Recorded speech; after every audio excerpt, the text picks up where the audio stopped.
عام طور پر جو دنیا میں نیکی کا تصور ہے وہ مذہبی سطح پر زیادہ نمازیں پڑھنا، نوافل ادا کرنا،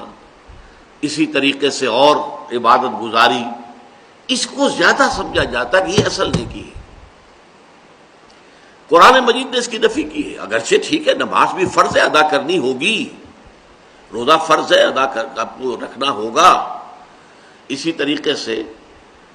نماز پڑھتے ہوئے قبلے کی طرف رخ کرنا لازم ہے، آپ کو کرنا ہوگا، یہ ساری چیزیں دین میں ہیں، دین کے احکام میں ہیں۔ اصل نیکی یہ نہیں ہے۔ لیس البر ان تولوا وجوہکم قبل المشرق والمغرب، نیکی اصلی نیکی یہ نہیں ہے، یا تمام نیکی یہ نہیں ہے کہ تم اپنے چہرے مشرق یا مغرب کی طرف کر دو، رکوع کرو، سجود کرو، یہ سارے جو بھی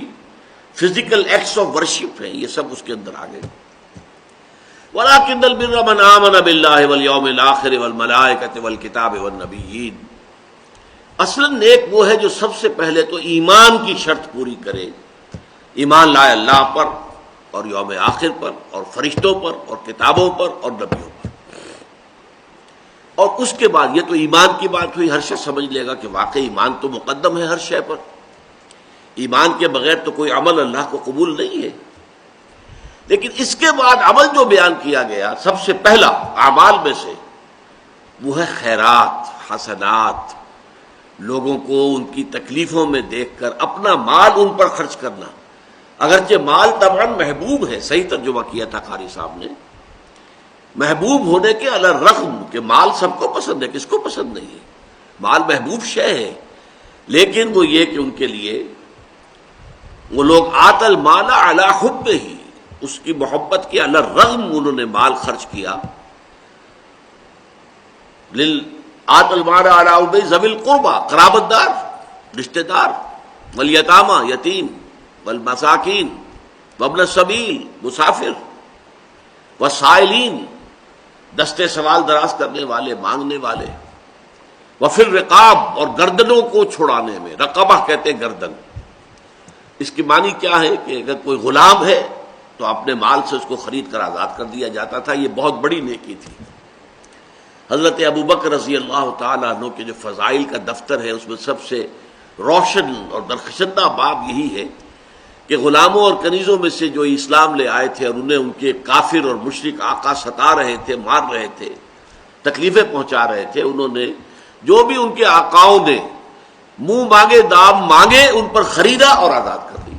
یہ پھر رقاب ہے۔ اور اسی کا ایک مفہوم یہ بھی آتا ہے کہ اگر کوئی شخص قرض میں اس طریقے سے جکڑا جائے کہ لاکھ کوشش کے باوجود نہیں نکل پا رہا، تو بجائے اس کے کہ آپ اس کو صرف کچھ تھوڑی سی مدد کرتے رہے کہ سسٹین تو کر سکے اپنے آپ کو، سبسسٹنس تو ہو جائے، نہیں، کوئی لمپ سم قسم کی مدد ایسی دی جائے کہ وہ سارے قرضوں سے نجات پا کر دوبارہ اپنے پاؤں پر کھڑا ہو جائے۔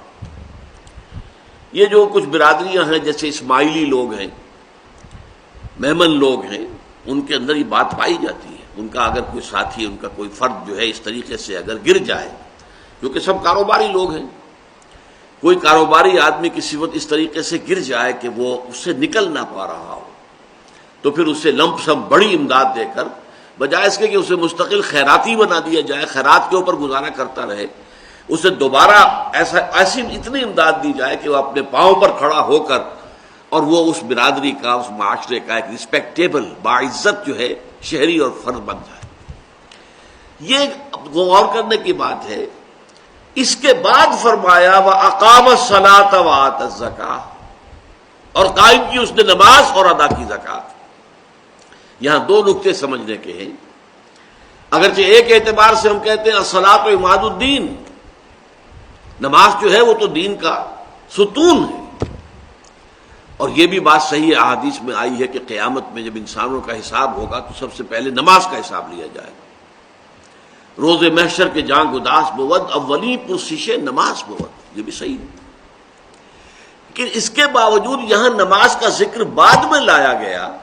وَآتَى الْمَالَ عَلَىٰ حُبِّهِ ذَوِي الْقُرْبَىٰ وَالْيَتَامَىٰ وَالْمَسَاكِينَ وَابْنَ السَّبِيلِ وَالسَّائِلِينَ وَفِي الرِّقَابِ، یہ پہلے لایا گیا۔ گویا کہ عبادات پر مقدم ہے انسان کے اندر اس جذبے کا ہونا کہ وہ اپنے مال کو جو طبعاً مرغوب ہے، محبوب ہے، اس کو خرچ کرے غریبوں اور محتاجوں ضرورت مندوں کی ضرورتوں کو پورا کرنے کے لیے.